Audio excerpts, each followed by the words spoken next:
Welcome back, everybody, to the Backstage Boys podcast, episode number 89. This is Trent Law, my co-host, Basil. and we have no topic today. No. BMD has a hole in the side of his house. BMD. Well, tell them who BMD is. Tell them what the plan was originally. So BMD was going to be on this week's show. We're going to try maybe see if we can get him on next week, but he's in Canada right now where everything is stupidly locked down. Yeah. Ethan tells me all the time like how bad it is. And I'm always like seeing stuff from like Josh Alexander and other Canadian wrestlers. Mm-hmm. And it's bad up there. It's bad to the point where it's still snowing where he's at in Canada. Yeah. And it's really? freezing. It's still snowing in April? Like, seriously? It's Canada. That's right. That's where all the snow comes from. Yeah, it comes top down. It does. And by the time it hits here, it starts melting. All right. Go on, basically, yeah, snowing. It's bad. It's bad, and he has a giant hole in the side of his house right now. Yeah, and so him and his dad are attempting to fix this. I sent the picture to Trent of how bad it looked. So tell people who BMD is. Though. BMD is is an independent wrestler from Canada. Really good dude. Really good bud. He likes to call his fans buds. So every time he goes live on Twitch, it says BMD Bud. BMD Bud. BMD He's Bud. a good dude. He's a really good dude. Has a great Twitch channel. Mm-hmm. You should follow him. I believe it's BMD Bud. Spain will obviously post a link. He's in the comments right now. Hey. So, and then we'll highlight it when it gets up. But yeah, he has just been. He kind of like not reinvented himself, but he's kind of just shown his personality to everybody. Like, I've known him for a little while. I've only got to shoot him 1 or 2 times. Where at? But freelance. It was actually cool. They did like a thing. It was him and Ethan Page. Ethan Page picked a fan out of the crowd type situation. The classic. I'm always such a mark for that. Yeah. Like, what about you? Well, and then he's so Canadian. He always wears plaid. So he ripped off his plaid t-shirt sleeves, and he's like, "Let's wrestle, let's go." It was actually a really good match, and it was like an open challenge for the freelance championship. Mm-hmm. So that was the first time I actually met him, and then we kind of like always been cool with one another. But like the pandemic obviously has like changed how we do some like our communication, mm-hmm. how we hang out.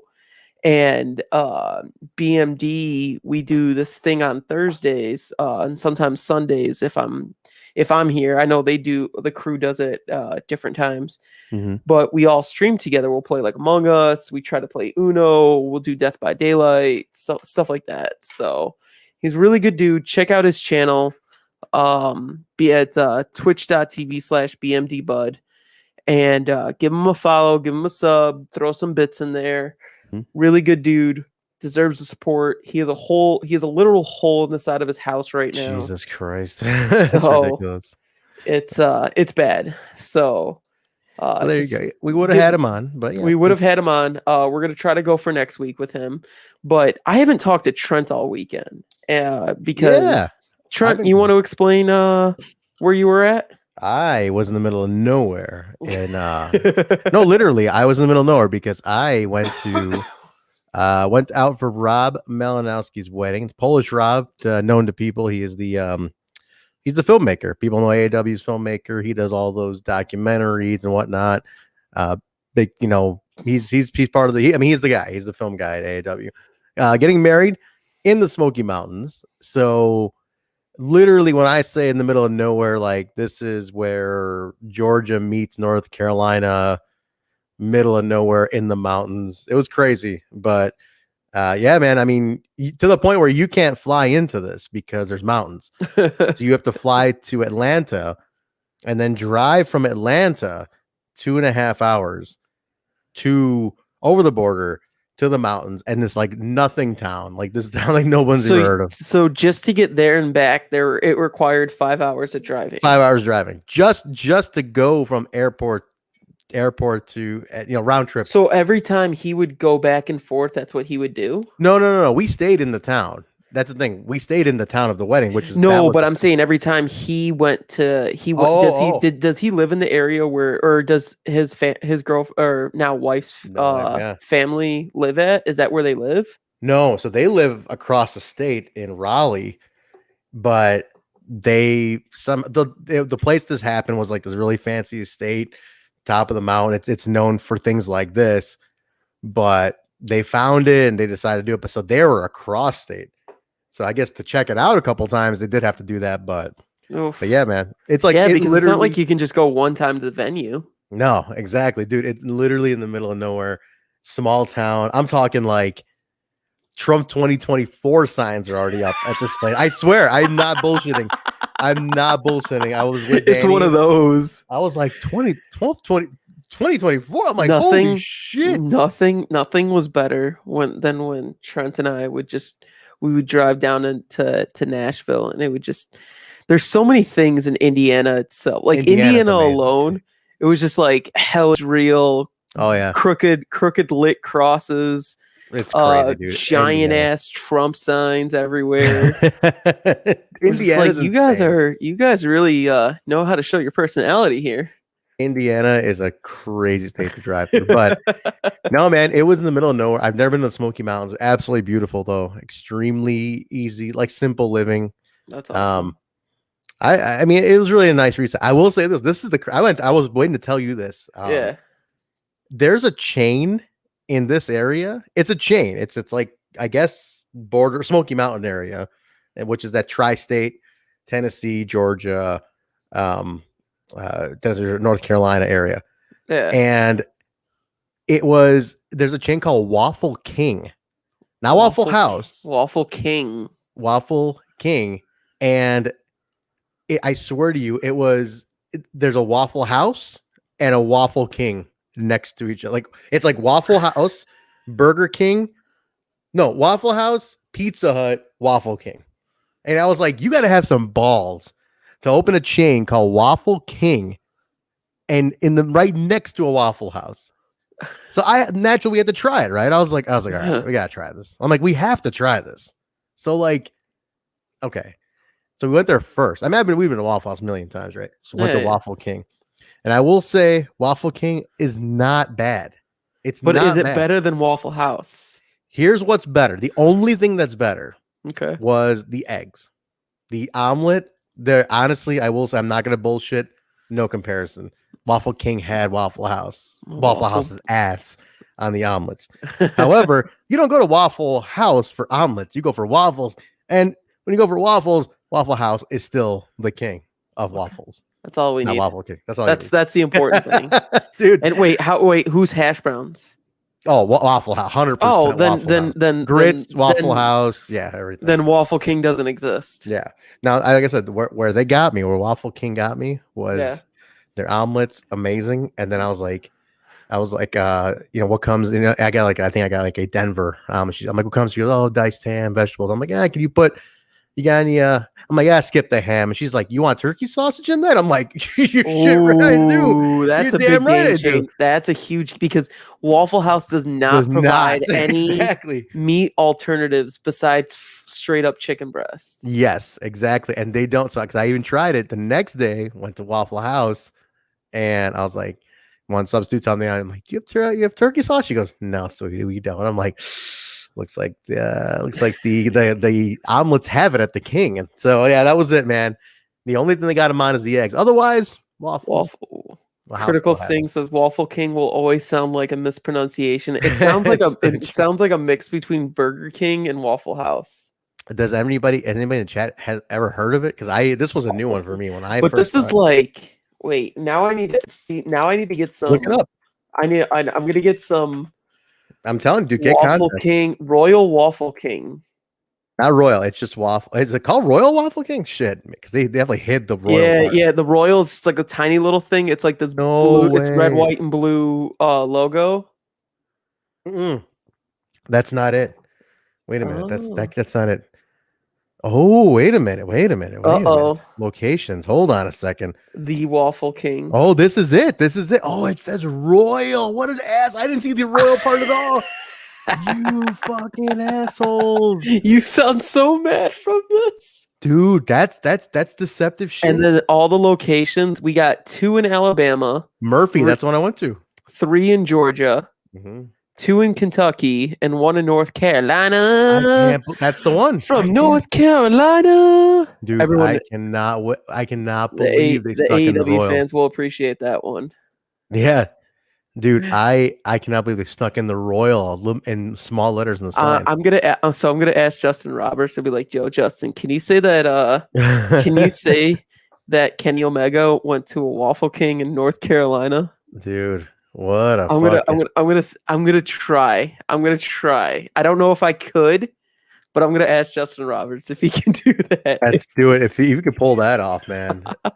I was so blown off. I was like, how do and to open up next door is ball. But they were packed. I was like, shit, they're busy. It's the turkey sausage in the middle of fucking butt fuck.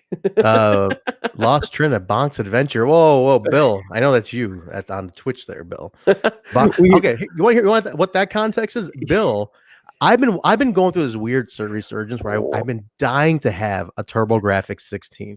Remember TurboGrafx 16? Yeah. Hold on, really quick, Bill. Just so you know, we can't eat pork.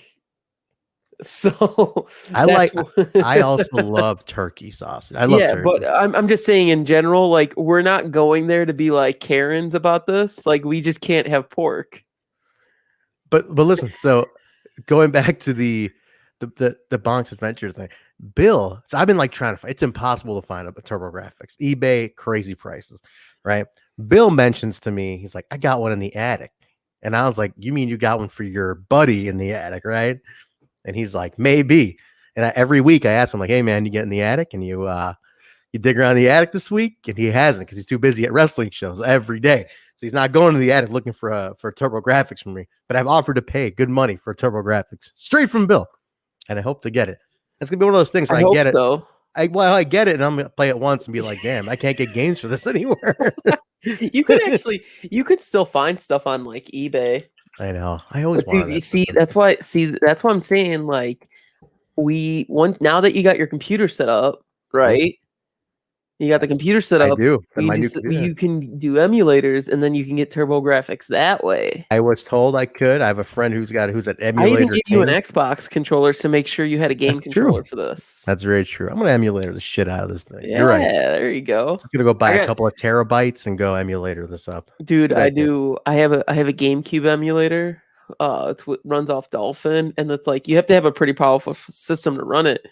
But I've been playing. It's been fun to do some games on there. To have the option, right? Yeah. And then I got the full on experience. Like you have to have the USB adapter for the Switch, and because I have a Switch, I already have that, so it can hook right up into the PC. Yeah, fantastic. So I use a legit GameCube controller to play GameCube games. It's fantastic. Really? Yeah.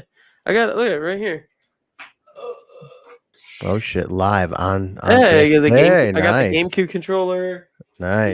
You got the USB adapter. This is the Nintendo one. It's not the knockoff one. They only came out with this for a while for Super Smash Brothers because Matt's fan has no idea what you're talking about. By the way, I know. Every time, like Matt, like he'll ask me like something, and then I'll just like go on for like 5 minutes, and then the kid's like, "What?" I was like, "I'm sorry, dude." I was like, "Can you just like bake a cake or some shit?" Matt Spain, are you coming to Alive on Saturday? That's what I want to know. AAW Alive. We're taping 2 weeks. 2 weeks. You have a free ticket, FYI. I'll take the heat for it. Dude, we got to sell some tickets here, man. We promised him a free ticket. I promised him. We did promise him a free ticket. It's Matt Spain. To Alive? I can't promise free tickets to Alive. Yes, you can. We can promise free tickets to everybody who's listening to this. Are you fucking crazy? I'd be dead. Danny's gonna text me tomorrow. What the fuck are you? Guys, there's no free tickets. No free tickets. He has a game. What do you mean you have a game? It's like the thing in Saw. Like do you have Solitaire? Do you have Fortnite? Among Us? But no, yeah. So just noting the tying in some wrestling here. Alive is taping again on Saturday, the 24th. We're doing 2 weeks worth leading up to Take No Prisoners at Bourbon on May 7th. So 2 weeks TV tapings, which by the way, the Alive 4 to 6 went over amazingly on Twitch and everything. It was such a success, man. I am so happy at the response to that, especially this weekend. Myron's title win over Hakeem Zayn, and which was, Hakeem is the longest reigning Heritage champion of all time. Okay, I know. Hold on. Okay, now you just got me on a gripe. I know what you're because I hate there should be a 6-month takeoff of everybody on the Indies title at minimum 6 months. Just like wipe 6 months off. 6 months off because that's harsh. That's garbage. It's garbage. No, there was no AAW matches from March till October. If you're a heel, this is the best thing ever. Oh, I know. Every heel's like, I was a 27-month champion. Absolutely. I'm the longest reigning champion of all time. I could see him working that in. That's great. He's gonna. I mean, as a heel, he should. As he should. But what I'm just saying is like, I hate it. I hate when I saw certain people, when I saw like companies like touting like certain people's title reigns, I was like, and in this 526-day title reign, I was like, what do you mean? We've been off for a year. Like, there's like 5 companies that have ran. Like, what are you talking about? And then like all the smart, like there were some companies that I know that like stripped all their champions. Really? Yeah, they just restarted new. They're like, you know what, whatever. Wow. Yeah. There were some that stripped all their champions, and they were just like, guys, no. I mean, if it's a way to do it and it's justifiable as shit, actually. Deathmatch Rohit. We do not need Rohit's beautiful face and a deathmatch. Please. He's got perfect body skin. He's not gonna be in deathmatch. Bro, please do not scrape up that skin. Every time I see like a good skin manimal, bro. You can't be scraping that up. Be scraped skin manimal. So no, that's it. Okay, that's an interesting little segue here. So you mean to tell me there's promotions that did a complete reboot? Yeah. Wow, that is interesting to me, actually. It was smart because look at how many people got signed in during the pandemic. I can see that though, because if you're a company that even has like one talent who's holding a belt that got signed, I guess if you're gonna if there was ever a time to do a reboot, it's pandemic year, it's reset. Kind of remember when WCW did that, when they like rebooted all the champions? That was when Russo and Bischoff took over. Yeah. And it was like guys, you see all these titles that you just won? Fuck you. So weird. It was everybody just won titles like 2 weeks before because WCW played hot potato with like every title during that time. I went to the Spring Stampede show where they crowned all the new champions. What after that? Was that United Center? That was United Center. Yeah. Where they crowned all the new champions. And Slapnuts, I think he won the US title. The US title was, I want to say, Scott Steiner. Or was I think Jarrett had to give up his title, didn't he? Or was that Booker T? Man, good question. Now I have to I think Jarrett won the title that night. Now I'm gonna look. I know Terry Funk won the hardcore belt. ECW championship. Look up Spring Stampede 2000. That's the one. Well, I'm just gonna go to the list of heavyweight championships, and then 2000. Sometimes Spring vacated. Ric Flair stripped. It was so interesting. Nitro. Okay, so this was 2000. All titles declared. It was So. Jarrett, see, it was Jarrett beat DDP. I remember that because I was there too at Spring Stampede. Yeah, that's what I was like. That was United Center, and I was like, Jarrett won that one. Yeah, Scott Steiner won the US title. Oh no, Jarrett won the heavyweight title from DDP in the final. That's what it was. Spring Stampede 2000. And then Steiner US, Shane Douglas and Buff Bagwell with Russo in their corner, which defeated Ric Flair and Lex Luger. They had 14 matches on this pay-per-view. Dude, it was nuts. But look at some of the timings. It was a whole tournament. A couple, Dude, like, look at these times. 6:11, 2:48, 3:53, 4, 2:41, 6:34. The longest match was the main event at 15:02. yeah, That was damn. But the rest were short, man. And then the US title was Steiner, like you said. He beat Sting. Mhm. And then Shane Douglas and Buff Bagwell beat Flair and Lex Luger, aka when he was just called the Total Package then, which was the weirdest thing ever. Man. Ooh, that's when Candido on the cruiserweight. Yeah. Dude, it was look at the names I got to see on this show. This was a very memorable show. Flair, you have Flair, Harris Brothers, the Mamalukes. Mamalukes, Jimmy Hart. Yeah. Steiner, The Wall, Mike Awesome, Ernest the Cat. You know, The Wall turned into he was in TNA. He was oh my god. Why am I forgetting? Oh my god, Bill, help me out. He's on Throwback. Oh my god, what the hell is his name? I can't answer. He was he was main eventing in TNA in the early couple shows against Shamrock. Man, god damn it! What the hell? Well, now I'm gonna look it up. I can. This is what the internet's for. Guys. Oh my god! Hang on. The Wall. Malice. There was a new church. Remember? Fucking name. Yeah, but dude, he was awesome. Was this the suit and tie gimmick? No, well, when he was The Wall, he suit and tie. Malice was just a fucking killer, and then but he was great, dude. And he died. He died in 03. 2003 in Japan. Yeah, he had a heart attack, and those Roy's brother. But he was, you know, he was in the finals against Shamrock for that NWA title in TNA, and then he was main eventing a bunch. I mean, he did a lot of shit in those first like 20 shows, you know. But he died. It sucks. Super shitty. But yeah, 36 years old only. But dude, I'm telling you, Mr. Stampede was a very memorable show. It was a very, very memorable show. I loved it. That was like that was like 8 more months later, and then WC. It was 10 months before WCW died, pretty much. Yeah, pretty much, man. That's what is that? That got 20 years ago. 20 years ago, man.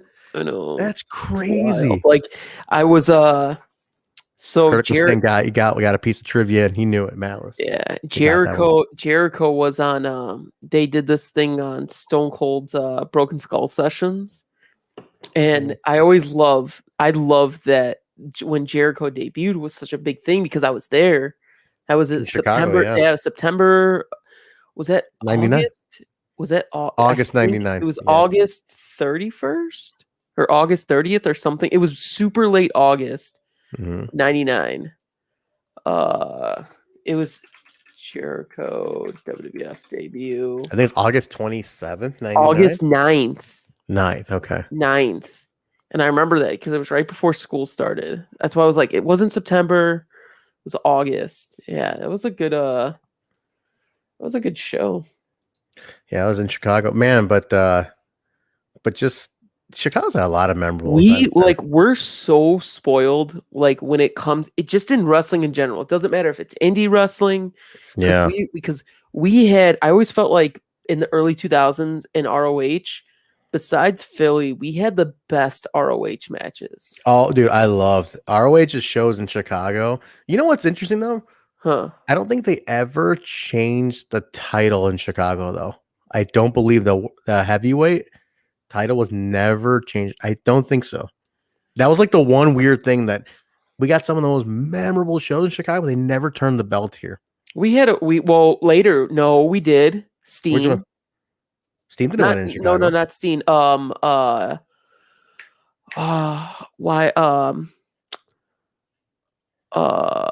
No, yeah. The why am I forgetting the brothers? The Briscoe. Jay Briscoe won the title here.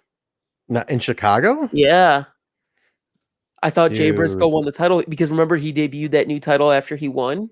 I don't think he won it in Chicago, man. I really don't think. I'm gonna look this up. ROH World Briscoe, ROH. I'm telling you, they've done the TV title here, the tag belts, but the world title never changed here.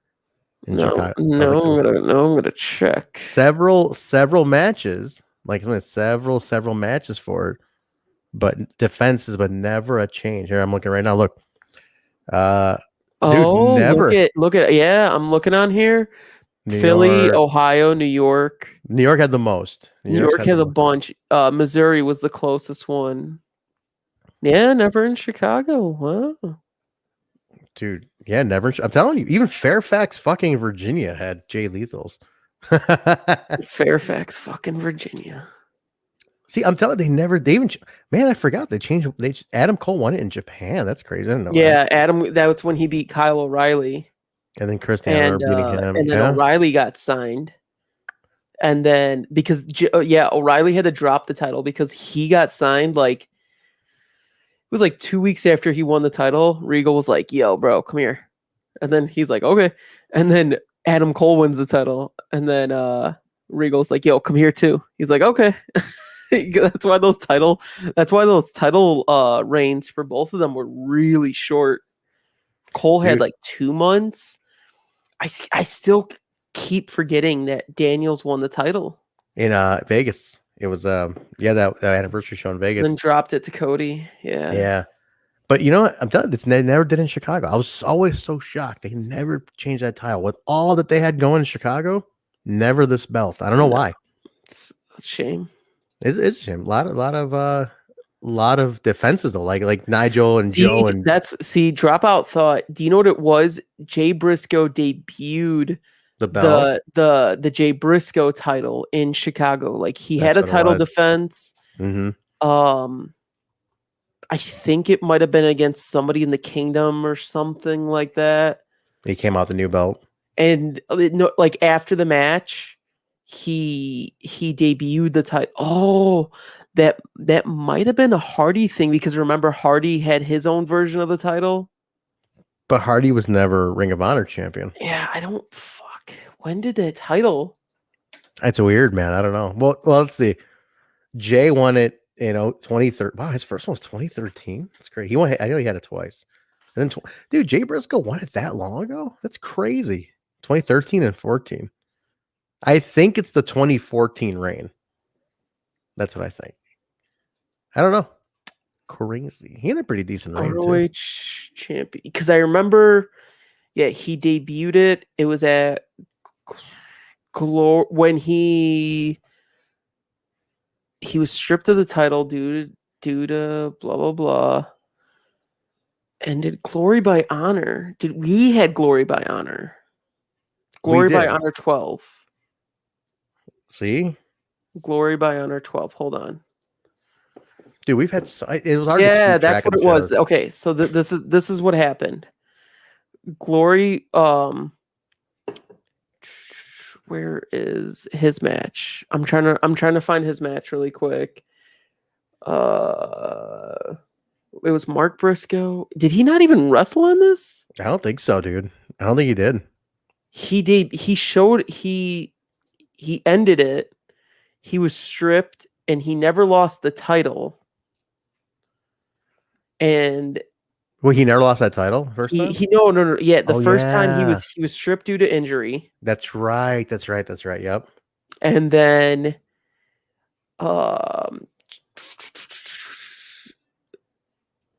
he showed it. Yeah, this is what he did. He showed it off at that Chicago show. That's why I'm thinking. And then it led to the match with him and Elgin. Oh yeah, because Elgin had it in there too. Or no. Wait, what was it? No, he had it for a while because Cole won it in September, and then he debuted it in October. Okay. So he had that for like a year before he actually officially won it. I don't remember. Dude, it's such a that cluster is so messy. That late or that early to mid 2010s ROH was such a weird time. Yeah. Because it was like a bunch of reigns in a short, but then like I don't know, like I remember I feel like once they gave it to Jay and then Jay got stripped. After Jay's got stripped, like the rest are such a mess after that. Then Adam Cole's first one was good. And But he didn't draw. That's where things started dipping because he wasn't such a draw. They started dipping a little bit, and then Elgin won, and then yeah. Elgin had all the shit, and then like where he was like, I want to be a baseball player, and he's ROH champion. Wait, what? That Remember happened? that? I don't remember that. He was talking about baseball. Oh my god, yeah. And then And then he was Lethal, yeah, yeah. Then Lethal had a long ass reign. I remember that. 427 days Lethal had Yeah, the title. because he won it in New York. I remember he won it at Terminal 5, where Impact was Yeah. going to be. Yeah. And he had a long. That was like a stabilizer reign for Lethal. And And then then that's when he was holding both the TV and was that the one or his reign after that? I thought the first reign he held both. The second reign he only held one, I thought. I don't know. Who knows? Guys, this is how conversations sound between me and Trent. Just like the mic is Guys, on, I'm not even joking. This is how me and Trent talk. yeah. Because me and Trent have not caught up in about 5 days, like over the phone. And this is just how conversations sound. You guys just happen to be here with them. You guys are just here. Like we told you one day we were gonna do this, and it's 32 minutes later already. For real, dude. We have like hour-long just random bullshit. For real, dude. For real. But interesting though. Man, I miss Ring of Honor like that though, man. We had so much fun going to this shit back in the day. We would always go to those bleacher seats. We'd be like, hey, you gonna be at the show? Yeah, okay, I'll see you in the bleachers. Dude. And that was actually and the trick was you wait for the fifth row to not show up. Whoever didn't show up, and then whatever. Yeah, and then you It was funny because I was actually talking with Jonathan Gresham about this the other day. And he posted something about like old school. He posted a Chicago ROH show. I was like, oh, I remember this one. And then I had a picture from that. And he's like, dude, really? I was like, bro, I've been going to these forever. And we'd always go in the bleachers. And then I had this old picture with Samoa Joe's last ROH show. Oh, I was there. Yeah. Yeah, we were both there. It was me and you. We were sitting next to each other for that one. Damn. And that's when they had the insane amount of streamers. Yeah, and that was the one they had the bleachers for the first time set up against hard cam, right? Remember that? They did the different bleachers. Yeah. Yeah, I remember that. It's good times. And that was the last time they had bleachers. Because like a separate, like a different kind. They used to have the standard bleachers. We had Global Wars and they brought in the full stage. Yeah. And then the next time they're like, we don't need it. And then we had like the shittiest setup. Then the next, everyone's like, what the hell is this crap? And then they went to Odeum, I believe, not long after that. Yeah, that's when I think changed too. But like Bill's saying though, like once I got in bed with the boys, it was never the same. It's true, man. It was always they stopped building their own stuff and then leaned too much on that, and that was it. Dude, when they relied so much, the fact that they relied so much on a group of wrestlers that were based off of a New Japan product, it was game over. Dude, that's what ruined it for me with ROH was that they were so great at doing their own homegrown shit. And it's like, why did you guys stop? They got tired. They got lazy. Man, that's like, don't get me wrong. The Bullet Club era in ROH was fantastic, but it wasn't sustainable because it wasn't. The moment the Bullet Club disbanded and opened up AEW, it was done. Like it was not. It took so long for them to rebuild. It wasn't ROH's creation. You know, it wasn't meant to be theirs anyway. So it's like you should have still been building your own shit in parallel. I miss that. You know, I miss that they did that because, dude, ROH was such a go-to for this kind of shit. That killed me, man. I was like, why did you guys to me, it was like the Bullet Club stuff was a guest spot, you know, like they should never have been primary to the point where you lean the entire company on it. Like, cool, run it in parallel, do it here, but also keep doing shit. Because I remember like Dalton beat Cody for the title. And it was like, yeah, you built Dalton to a degree, but like I remember feeling like it wasn't legit. It did not feel real. Dalton's like Cody's reign was very good. It was, but like Dalton was not the right guy. I don't think he was built up. I like Dalton. Don't get me wrong. I think he's really talented. He wasn't ready. Dalton was hot. Dalton was hot at the time. Yeah. And the thing is, they did not they didn't know how to market anybody who wasn't in Bullet Club. Like That's the problem. Yeah. Bullet Club did all the marketing. They had BTE going on at that time as well. I just feel like they lost such a focus around this time of Dude. ROH stuff. And we and Trent and I were diehard ROH people. Dude, every show. I didn't miss we didn't miss an ROH show. We did the buses at Squared Circle. Like we set everything. The after parties. The after parties. That to me is to this day one of my favorite memories. ROH after parties and AAW after parties and all that stuff were so fun. Dude, ROH's after party at the Squared Circle. What was the one after not Global Wars, but God, what was that big? What was the one where they had the huge champions versus challengers? The 4-on-4. Oh, that was the not Supercard. Death Before Dishonor? No. That was the ROH. That was Jay Briscoe at Well, that was the because it was all Glory by Honor. It was Glory by Honor 12. All the champions on one side, and then all the number one contenders of those championships on the other. And man, it was like one of the greatest events. And the after party at Squared Circle was like the most ridiculous shit ever. Like I'm talking like everybody was there. Fucking Steen and Eddie Kingston, Homicide, Nigel, Truth Martini, dude. Adam Cole, the Briscoes.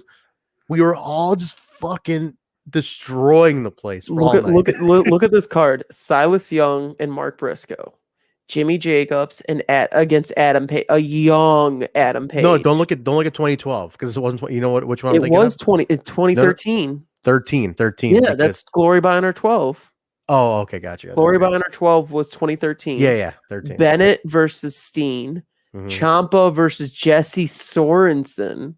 Really? Weird. Yeah, Outlaw Inc., which was Eddie and Homicide against ACH and Tadarius Thomas. Remember Tadarius Thomas? Man? I love Tadarius Thomas. Dude, Tadarius Thomas was so cool. He was he did that capoeira and shit. Remember that? Yeah, that was good. I wonder what's up with him. He retired. He retired. He tried coming back. I think he recently just came back in Detroit Indies. Recently. Yeah, Ciampa and Sorensen. And then Paul London versus Roderick.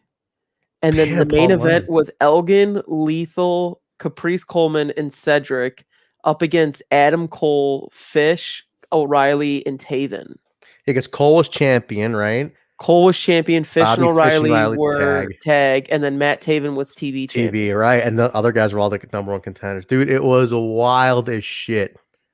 73 minutes that match was. 73 because it was an 8-man elimination match. Oh my God, I forgot it was 73-minute match. Disgusting. That's crazy, man. I don't even have 73-minute attention. I don't have a 73-second attention span anymore. That's bonkers. I just remember it was a sellout. Yeah, and I remember we had ringside. No, I wasn't ringside for this one. You were. Lisa got me ringside for this one. You were ringside. I was with my ex and a couple other people, and we were in the top. That's when they had the extra bleacher set up. Yeah. We were in the top bleacher because it was packed to the gills. 73 minutes. Matt Spain says 73 minutes. Sorry, my bedtime is coming up. Bye.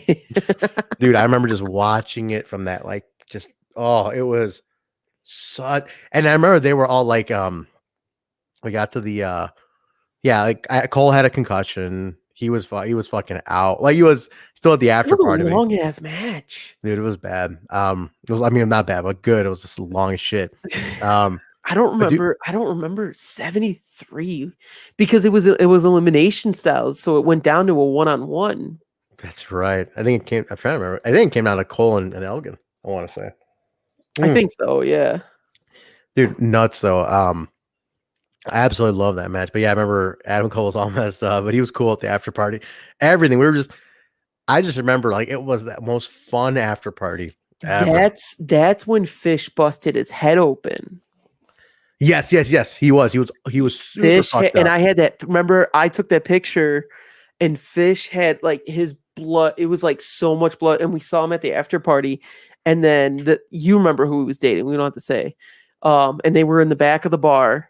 Actually, I don't remember, but you can tell me off air. Yeah, yeah, I yeah. don't remember. Well, I mean, who it doesn't matter now. It was Veda Scott.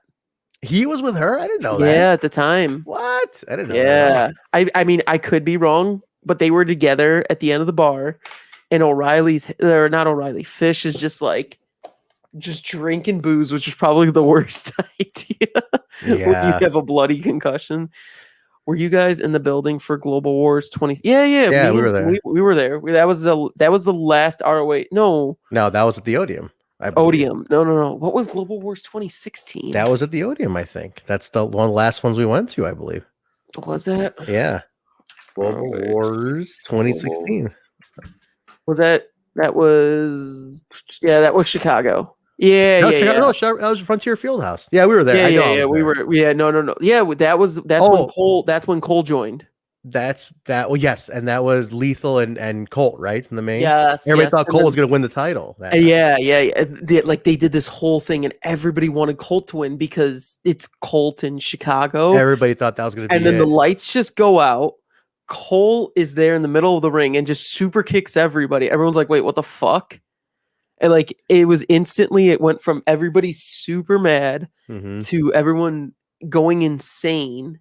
And I still have that I still have that Adam Cole Bebe Bullet Club shirt from that night that he signed. I remember everybody was convinced Colt was going to win the title this night. 'Cause Dude, it was so built up. So built up to that. And he was like I'm shocked. he didn't literally win. half a second away from winning that one. Look at this card. This is like an amazing card. I mean, look, Kelly Clem versus Mary Dobson was, I think, well, that was on the card. Juice Robinson and Kamatachi against the All Night Express, and Beer City Bruiser and Silas Young. Dalton Castle against ACH, Adam Page, and Roderick Strong. It was a 4-way. That was a 4-way for the TV title. Cheeseburger and Jushin Liger against the Addiction. It was just Daniels and Kazarian. War Machine against the Briscoes for the ROH tag titles. Naito and Kyle O'Reilly. Okada and Moose. Fucking Moose. We had Okada. That was when Moose was only in ROH. He was like a year in the business. Okada Moose against Tanahashi and Elgin. Fish against Ishii. Bullet Club. So you had fucking Young Bucks, Tama Tonga Loa against Alex Shelley, Chris Sabin, Kushida, and Matt Sydal. And then Lethal versus Cabana. What a fucking card this was. That was such a stack. And the dude, so what the fuck? And that day, I was at a Cubs game earlier that day with my friend Jesse. Wait, hold on. Pause. Huh. Nate got super kicked on this show by Adam Cole. Was Nate? Oh, was Nate one of the extras? He says, or Rinker. Nate, how do you like sneak in all this trivia about yourself? Like, we don't know this. Like, why don't we know these things? I was on the ring crew and then was one of the guys who got super kicked. That's when Steve Corino was like, had this like super kick counter because he would always scream super kick like super crazy. And I remember when that happened and I watched the replay, you just hear him screaming, super kick, super kick, super kick. I can't believe I was at the I cannot believe this card. When you really break that down, you're like, what the fuck? Dude, that card is stacked. What a show I need this was. I need to rewatch that show. Yeah. I remember thinking this was gonna be the big Colt Cabana win. My buddy Ricky Havlick was a photographer ringside for that one. He actually posted up I saw some of the shots and they were in Rolling Stone. Like that event made it into Rolling Stone. Really? Yeah. No shit. It was such a big deal that when Cole joined and the Bucks were New there. Japan guys, man. It was, dude, but that was the issue. They built like this roster, like it was all these crazy matches. And I get it, Global Wars was half Japan, half that. But the thing is, the Japan guys never left. And then the Bullet Club guys never left. And it was like such a mix. And I think New Japan technically like pulled out after Super Card of Honor in New York after that MSG bullshit show. Horrible show. Are you okay? Yeah, sorry. I was on fucking I had my mute on for a second. My bad. Yeah, you had some music playing on in the background. Something played and I muted and I was like, oh shit. Guys, he's on 5 Minute Crafts. He's trying to see how to make a chair out of plastic, out of leaves. This is how you out do it. of No 3D shit. plastic material. Dude, but that man, what a I'm telling you, ROH, like I want them to get back to that. It was crazy how good it was. Dude, it was so good. There was so much good talent there, and then like once in a while I'll try to find like old HD net ROH. HD Net was weird though. I didn't like the HD I Net. loved HD You net. did? Dude, because that was when Kings of Wrestling were really hot. And then Yeah. that's when Sammy as Generico and Steen had some really good promos. Eddie Edwards was starting to get a little bit of momentum in there. Yeah. So Eddie and Davey, right? Eddie and Davey. Dude, that Eddie and Davey feud at Ring of Honor was top. That I like that feud better than the TNA feud. Between well, the TNA one was short with them. The TNA one was so like the thing is it involved wives and it was just like it was too messy. It was too messy. It was too messy and it didn't make sense. Like I didn't like the reasoning. Davey's like, I don't want you to win the title. Bobby Lashley needs help. Davey came out of retirement. Did you see that? He's had a bunch of. Let's see if he no-shows his coming out of retirement. Let's see how many of these. He's gonna no-show his coming out of retirement. I can't say this. I will say Davey going as a fan to AAW back then. Davey was a big part. Don't get me wrong. Davey was amazing. Like I will never doubt how good Davey was in the ring. Yeah. It was just all the no-shows. And then I remember, so I was this is like right when I started shooting promos. I was helping Ethan a lot with Alpha One.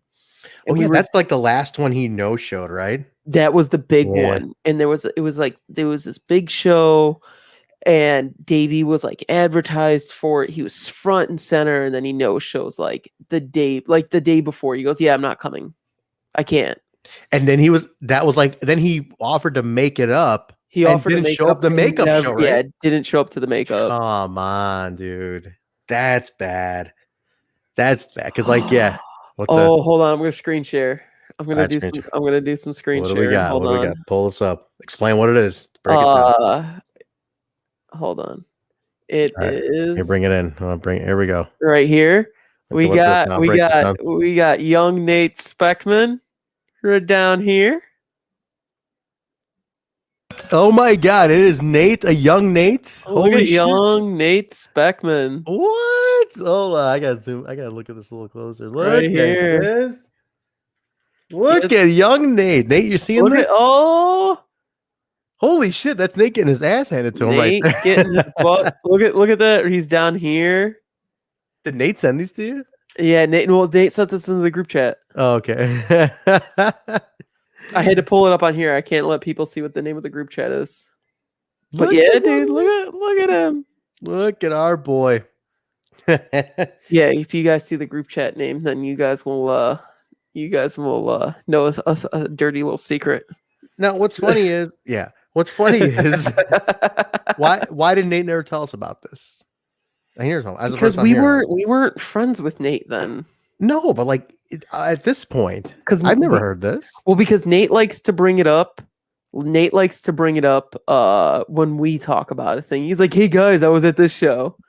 Nate's gonna be like, "Oh, I was in the main event." There were so many times we were around Nate at shows while he was working a show, while we were all in the crowd together. We had no idea. We did not know Nate until about 4 years ago, 4 or 5 years ago. We never asked. Yeah.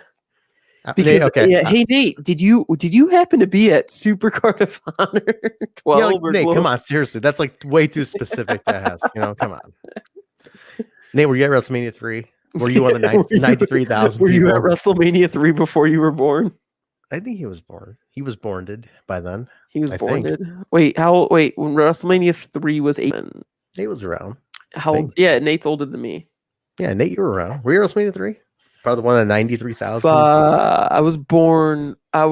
4 happened before me, like 3 weeks before me. So 5 was technically the first WrestleMania. that I was Yeah. around. I love Danny said the day he gave up on WWF was when WrestleMania 5, when Savage dropped the belt to Hogan. He's like, I just turned my TV off and I said, I'm done. And I said, fuck, I'm done. We saw how well that went. And then he went and then he started watching strictly WCW at that point. He was so pissed. He was so pissed. Nate is as old as Nate WrestleMania. is old, so 83, 85. 85. My Yeah. bad. Oh, that's all before me. Oh man, I'll tell you what though, spending a weekend road tripping with Danny Daniels, hearing road stories was fantastic. Wait, oh, you road tripped with Danny? We flew into Atlanta and we road tripped together to this wedding. Yeah. But just what about hearing Mike? Mike road tripped the entire Mike way. drove the entire way Fucking psycho. himself in his truck. Wait, he didn't come with his wife? No, his wife had to stay back. Oh yeah, Personal thing happened. Yeah.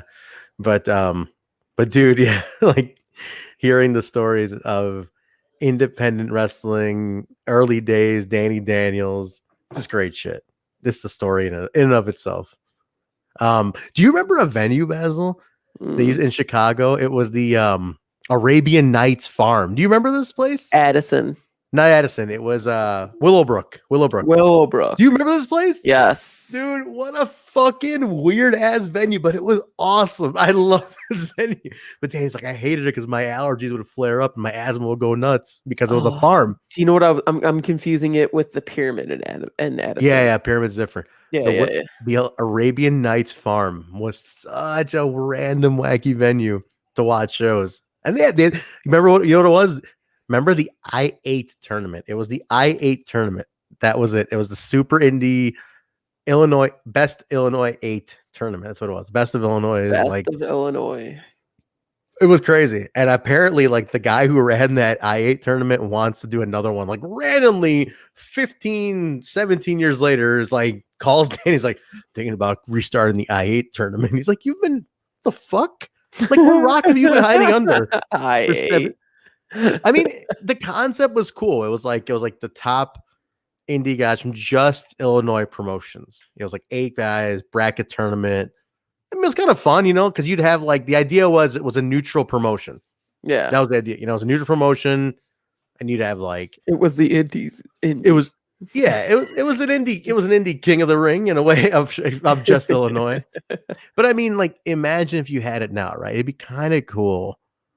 Like, you'd have a strictly AAW guy against a strictly freelance guy against a strictly Zello guy. You know what I mean? It was kind of interesting at the time because we have about 8 indies in Illinois. Like Zawa and Glory Post Missouri, but like Zawa and AAW and freelance and Zello and more. Like, you could get interesting with it because each person would represent another one. I mean, it was kind of fun, But it was that venue, man. It was a fucking farm, and they had it in like this big barn, but it was just fun. I remember being such a fun ass like venue to watch a show, but really random. Willowbrook, Illinois. Go figure. Wild. Just Danny wrestled Buff Bagwell. How about that? I wouldn't be shocked about that one. Now, Danny's like, he said, this is great.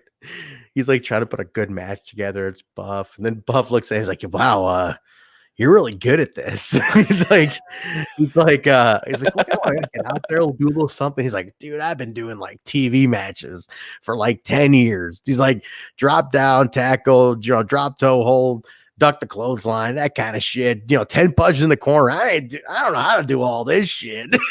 He's like, well, fucking get out. Let's do something. So I'm like, how'd it go? And he's like, ended up like kind of getting a decent match out of him. But he was like, Buff was like shocked at all these things he wanted to do. And he was just like, wow, you're really good at this. Like, it was, man, somebody was talking about how they're like this tanning place they were going to is the same place that Buff Bagwell goes to. And in Georgia. Oh my God. It was amazing. Yeah, because we have a bunch of AEW wrestlers in Atlanta. Oh yeah, duh. That's right. And they were like, is there do you know this wrestler? He's this buff guy. He's like, Buff Bagwell? They're like, yeah. He tans here too. Oh my God. We were in I was in Atlanta. I was like, man, we should stop off, go to DDP's studio, get some yoga, Yoga. fucking DDP yoga. Just celebrated a birthday recently too. DDP? Yeah. What is he? How old is he now? 89. No, God. No. I'm joking. I'm driving. I think he's like 60 something. At least 65. Maybe not. I could be off in that. DDP. I mean, I love Paige purely for the fact that he didn't start wrestling till he was 35. Like that, in and of itself, to me, is phenomenal. Just insane. Let me see how old he is now. Because he started at 35. Yo, it's me. It's DDP. Diamond Dallas Page. He's 65. 65, yeah. Crazy, huh? Wild. Won his first championship in 1999, which is only 22 years ago. Yeah, so he won it at 43. 43 years old. Isn't that crazy? Wild. He said, I remember him telling a story that the next morning he woke up to a phone call and it was Dusty Rhodes, and all Dusty did, he picked the phone. He's like, hello. And it was just another voice on the phone. It just goes, how does it feel? And he's like, what? He goes, how does it feel? And he's like, Dream, I don't know what she goes. No, baby. How does you, the world champion, how does it feel? And he's like, it feels great, Dream. But he's like, I remember him saying, I pick up a phone and he just goes, how does it feel? I can just picture Dusty saying some shit. Amazing. That's all, dude. I love DDP. I'd love to go to. I know you said the AEW. A lot of their production's done out of the DDP facility, right? Because they have a studio. They do post production, right? There was some post production. They used to film stuff out of there. Mm-hmm. But now I guess you don't have to because you got dailies. Right? Like well, not just dailies, but there's also they use Skyway Studios a lot more now. Really? Oh yeah, because they're there. Yeah, might as well. Yeah, but I mean, it really depends on who's doing the editing. Like if you have Kevin Sullivan doing the editing, that's I believe that's all done at Skyway in Nashville. Are you shooting Rebellion on behalf of AEW or no? No. Damn. That's this weekend. That's crazy. That is this weekend. I got my own TV coming up this week. I got enough on my plate. You're going cool, but whatever. You'll be there in Florida for the post Rebellion Fallout, right? No. You're not going next week? That's this week. Oh, you're going this week? This week. Oh, so you're going you're gonna leave Friday? No. I leave tomorrow for Dynamite. Oh, you leave tomorrow? Holy shit. Yeah, we have Dynamite on Wednesdays. Oh, I didn't know you were going this week. Yeah, this week. The last week I was off. Oh, shit. All right. Yeah. So I got tapings. Lily, this week, Tuesday, Wednesday, Thursday. So nice. Oh, it's a busy ass week. Yeah. It's a crazy busy week. I come back on Friday. You come back Friday? Okay. Come back on Friday. Flying Delta, baby. Got some Delta down there. I fly United, dude, because it's the cheapest way to fly. I do like Delta though, man. I flew Delta this weekend. It was very nice, bro. Actually. If you fly Delta first class, I did that one time for Impact. So I had a Delta flight, and I upgraded the seats, and I was like, you know what, fuck it, whatever. It was like $40. I was like, I didn't care. Yeah, like, right? let's 2 hour flight. It was like $2:15 or $2:30 or something like that. And they give you so much food.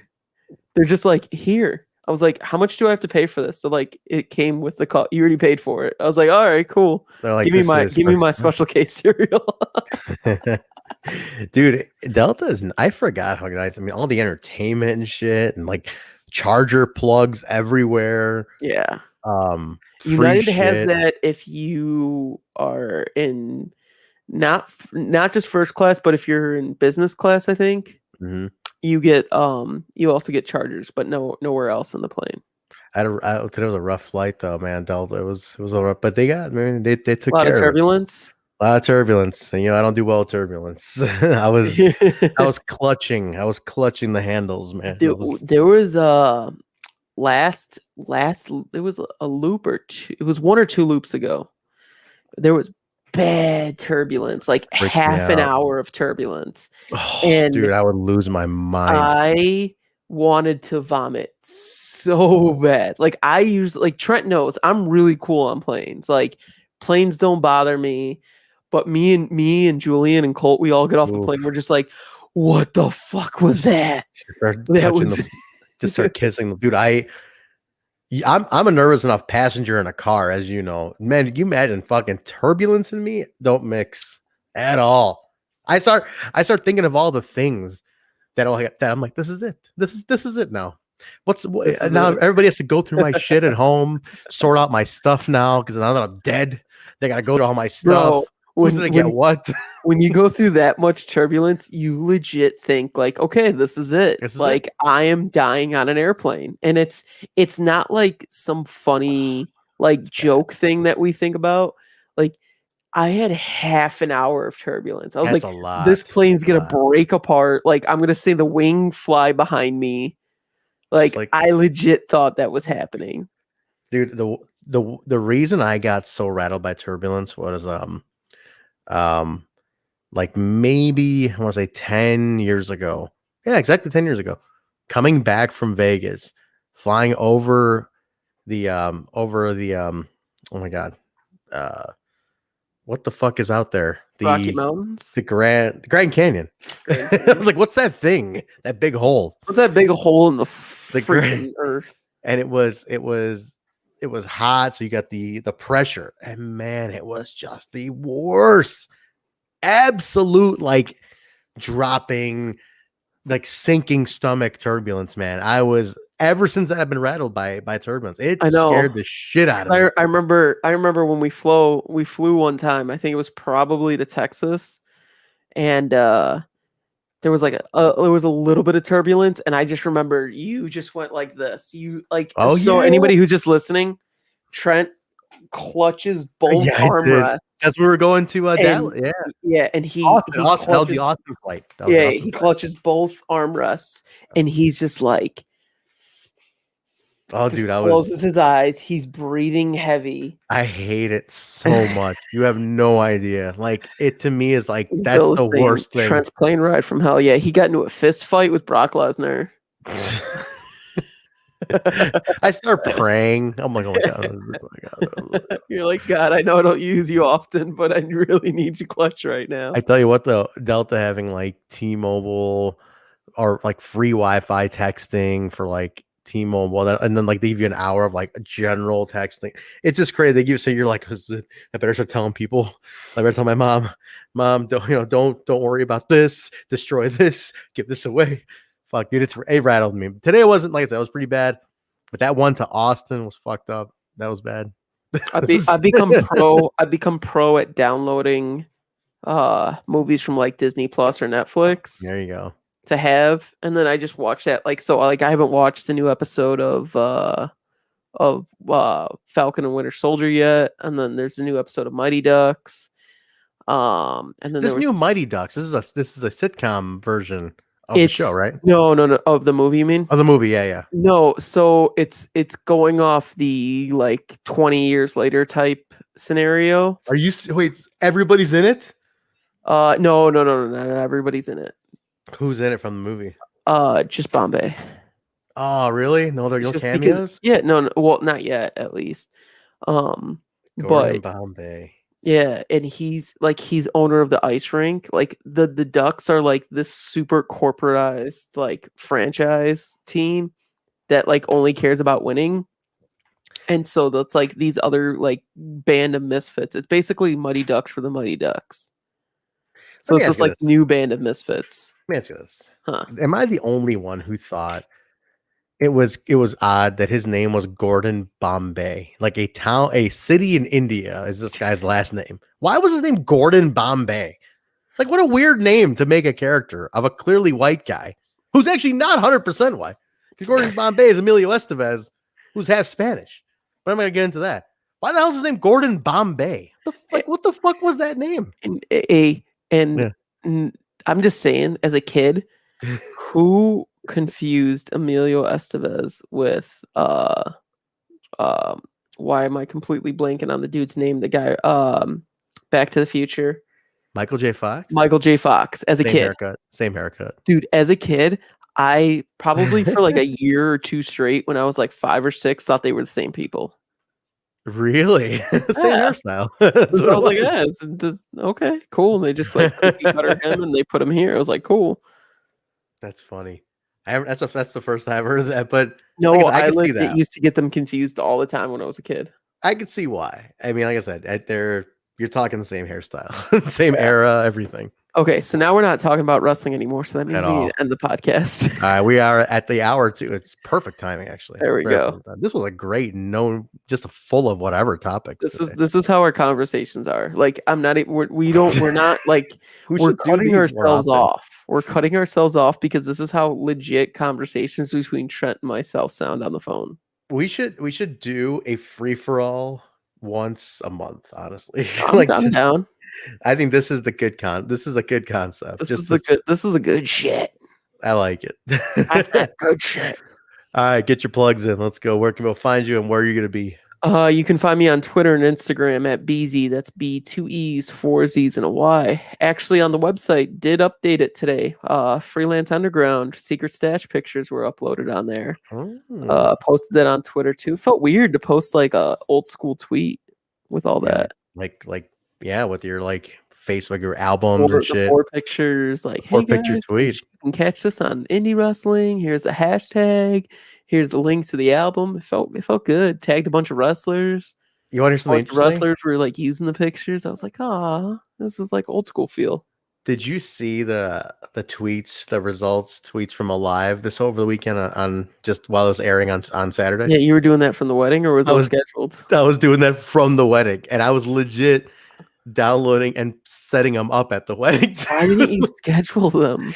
Because I did not have time. There was all this like other stuff going on the night before. Did you at least make drafts for them? Nothing, dude. I did it all while sitting there. But if you couldn't schedule it, you should have after dinner at least have made a bunch of drafts in your phone and just posted it when you needed to. I told you what to do. I didn't have time. I gave you a game plan. I know, but dude, I was legit at the wedding. You sickened me. Dinner was over and I was fucking blasting them out. You need someone with my expertise. Well, the funny thing was I had Brian. I'm like, I need you to let me know when the matches end so I could get this out. My first day at AEW, that was like that's like when I quit and Impact and everything all happened within like 24 hours type shit. Mm-hmm. And I got more tweets that I didn't post Impact pictures that day. They're like, where are the pictures at? What are you doing? Because I was literally in a hotel. I was just like, I don't care right now. I was just so mad. Like it was so fresh. It was never my job to begin with. That's true. That was just me doing it. That's because I cared about the product. And everything was so fresh then. And I got like ahead of myself. I was like, I quit this place. I took it off my profile, all that stuff. And I still had like 3 episodes left and I still had stuff to edit. So bad. I still had stuff to edit. And then I was mixing up Impact and AEW stuff for like 2 weeks. Oh my god. Because there was like people asking for pictures. And I remember I sent a picture of all the girls to Madison Rain.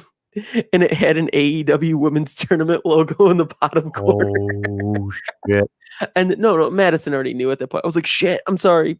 Unsent that. That's fucking funny, actually. But yeah, and then I'll be at AEW this week. AEW is live this Wednesday.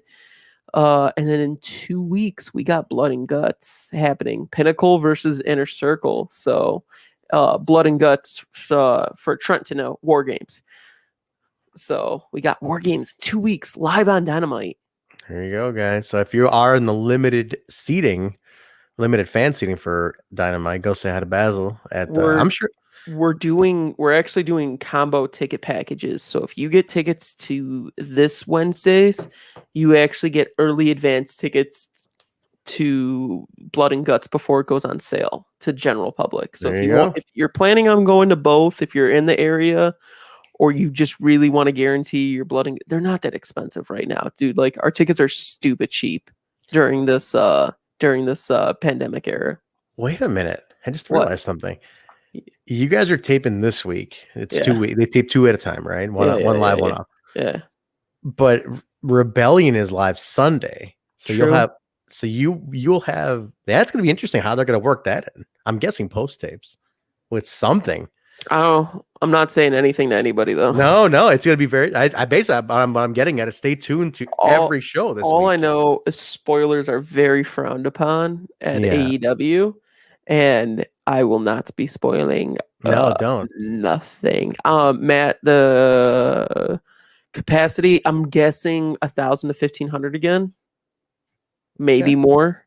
I don't know what the capacity is going to be, but if you guys are able to make it, man, it's a historic show.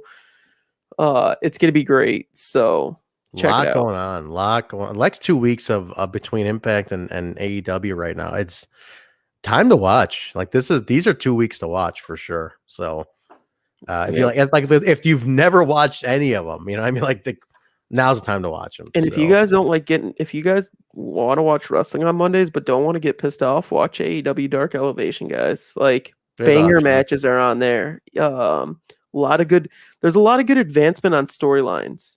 Like the Matt Hardy Darby Allin storyline that happened that concluded last week. It was actually all pushed through on between Dark and Dark Elevation. Yeah. So watch it. It's not just a show where it's just squash matches and stuff. There's actually a lot of good sidebar storytelling that happens on there, because like everybody was like, why is JD Drake getting a title shot? But JD Drake's been wrestling on Dark for like the last 2 months or whatever. So we have to watch everything. Keep up. Interesting stuff. Good stuff. Cool. And then where could they find you, Trent? Guys, Trent Zuberi on Twitter. And then also AAW Alive this Saturday at the Gali Arena. We're taping 2 weeks worth of shows. So come on, there's very limited tickets still left. Very limited, but you can come get them. I just got the card for these two today, and they're insanely good shows. Like no bullshit. I'm not. There's a new who's who of indie talent coming up after last week's Alive, which really blew the fuck up. You should, if you're local, I would recommend coming to these because you're going to see some good shit. It leads up to Take No Prisoners. Let me just say, if there was a time where indies were built, like AAW was literally restaking claim on being that they were the top indie and what we did back in the day. It's starting, and then this is the time to watch because there is some amazing shit coming up. So come check it out. Get limited tickets available, aawpro.ticketleap.com. Come on out. I'll be there. Come say hello. Bring delicious baked goods. Matt Spain. But check that out, guys. Our show here at the BSB show on Twitter and Facebook, and the Backstage Boys BSB show pod on Instagram. Give us a follow, guys. Check us out there. Keep up with us and all the stuff. It's on all audio platforms: Apple Podcasts, Stitcher, SoundCloud, Google Play, iHeartRadio, TuneIn Radio, Spotify, Pandora, Amazon. Rate, review, and subscribe, guys. YouTube.com/Backstage Boys, Twitch.tv/The BSB Shows. Give us a follow. Give us a sub. Use your Amazon Prime free sub to sub to us. Connect with us on those things. What else? I think that's all the plugs. That's everything. Our individual Twitters, all that stuff. But yeah, guys, check it out. Thank you to a lot of new listeners. I've been seeing the audio numbers really doing great. So for all the people listening on audio, thank you very much. I know our video, we usually schedule it a little last minute, but the video has been coming up too. But audio has been really great. So all you people taking us on the go, please continue to do that. Please continue to share it. We appreciate that. It's really fun to see people do have a interest in the behind the lens take of independent wrestling and major league wrestling, like television wrestling, not MLW, but television wrestling, mainstream wrestling. That's what I was looking for. So independent and mainstream. And it's interesting because we're kind of two ends of the spectrum. I'm representing the independent. Basil is on mainstream side, I but he's know done independent. it's crazy, like how we started at this exact same company, and now it's just like, It's just interesting. It's just like now we get to give full perspective of everything and yeah, how, and in a way, companies like AAW being feeders, for TV, it's like we have such a perspective to give. So we appreciate today. Obviously, is zero perspective. Today was obviously all over the place. there was no Zero wrestling topics today. Yeah. Oh, speaking of MLW, they did get a deal on Vice TV. Oh, was that the new deal they're talking about? Yeah, Nice. it's Interesting. good for them. I guess so. Yeah. I mean, I don't know. I don't know what they're doing. They're Hey, always MLW always gave me a place to work when I asked. So Vice TV. Interesting. Very interesting. Is Vice an actual channel or is it just yeah, online? it's an actual channel, and that's where Dark Side of the Ring happens. I would just watch Dark Side of the Ring on like stream. So I don't have Vice. So whatever. I don't know. I borrow my friend's Vice login. Okay, so it's like a separate login for it. Well, no, I borrow their TV Cable? login, so I can because I don't pay for Vice. And yeah, so it's like a premium. You add it on and shit. Yeah. Cool. All right, good for MLW. But yeah, guys, definitely catch up with us. Keep up with us. We are all we're doing our thing here, just talking all sorts of different types of views of wrestling. But catch me also on the Total Nonstop Impact podcast. Every Tuesday is the throwback show doing NWA TNA from the Asylum. Thursday is the mainstream or the main show. It's the post show for Impact and Access TV. Impact goes off the air. We go live. We have interviews. We pretty much have the entire roster at this point. But we're doing post show stuff. It's the Rebellion Go Home. No, so I cannot be on the show. take it easy. Take it easy.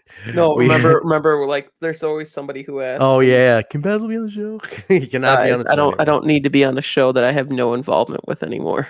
So so this is the Rebellion Go Home show this Thursday. To catch us, guys, and the whole team will be there talking Rebellion, breaking the card down, that whole things. And then Sunday post Rebellion, we will be doing the post show for Rebellion. It's a huge weekend. It's a really huge week in wrestling. Huge.